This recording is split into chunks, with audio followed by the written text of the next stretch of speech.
नमस्कार दोस्तों, आज हम निमोनिया के बारे में जानेंगे।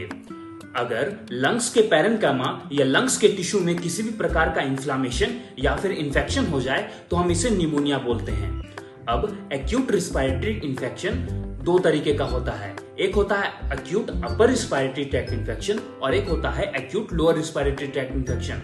Acute upper respiratory tract infection में इन्फेक्शन हमारा नेजोफेरिंक्स और ईयर तक सीमित रहता है और acute lower respiratory tract infection में इन्फेक्शन हमारा लैरिंग्स, ट्रैकिया, ब्रोंकाई, ब्रोंक्यूल्स और एल्वियोलाई तक रहता है। इनमें से ब्रोंक्यूल्स और एल्वियोलाई जो है ये हमारे लंग्स के पैरेन्काइमा या फिर टिश्यू में इम्बेडेड होता है। इसीलिए हम बोलते हैं जो निमोनिया हमारा acute lower respiratory tract infection है। अब साइट के आधार पे निमोनिया दो तरीके का होता है। अगर ये निमोनिया का इन्फेक्शन हमारे लोब्स में हो जाए तो इसे हम लोअर निमोनिया बोलेंगे और अगर यही निमोनिया का इन्फेक्शन हमारे ब्रोंकियल ट्री में प्रेजेंट हो तो इसे हम ब्रोंकियोनिमोनिया बोलेंगे। अब क्लिनिकल फीचर्स के आधार पे निमोनिया हमें दो तरीके का देखने को मिलता है।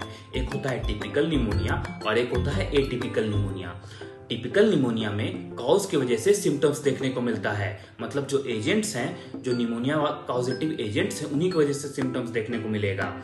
इसमें हमको fever with chills, cough with expectorant और रिस्पायरेटरी डिस्ट्रेस देखने को मिलता है।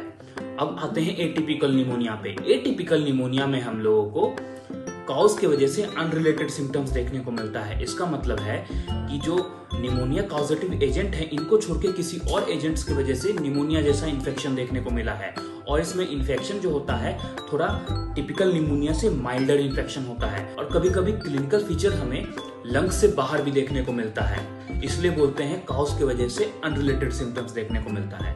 निमोनिया दो तरीके का और होता है। एक होता है कम्युनिटी एक्वायर्ड निमोनिया और एक होता है हॉस्पिटल एक्वायर्ड निमोनिया।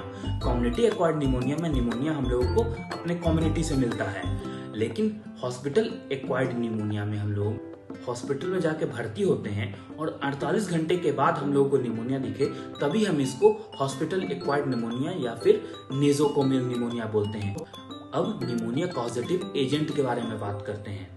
3 एजेंट होते हैं, एक होते हैं बैक्टीरियल, एक होते हैं वायरल और एक होते हैं फंगल। बैक्टीरियल में streptococcus pneumoniae, streptococcus pyogenes, staph aureus, staph pyogenes, H influenzae, mycoplasma, coxiella burnetii और क्लेमाइडिया की वजह से होता है। वायरल में echo virus, rhino virus, rheo virus, respiratory syncytial virus, COVID virus, SARS virus, इन वायरल एजेंट्स की वजह से हमें निमोनिया होता है। आशा करता हूं आपको निमोनिया का वीडियो पसंद आया।